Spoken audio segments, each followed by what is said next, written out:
Ayan, ang ating. Colorful naman. Abi, syempre. Pak, gano'n. Uwi na. Ayan ang isa. Anyong, deo po ng inyong kuratsa ngayon ng Korea. Ayan, kasama din po ang ating mga friends na kuratsa din dito sa Korea. Sa araw na ito, tayo po ay magpapa-beauty. Kailangan ng mga wrinkles, sa mga blackheads ay bawasan. Ganun. Hindi puro trabaho. O ayan, isama din ang ating mga friendship. O, di ba? Tara, let's go. Magpaban tayo.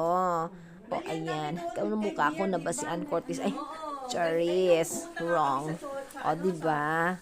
Sige, tignan niyo po tayo. Tayo kailangan ay magpaganda muna.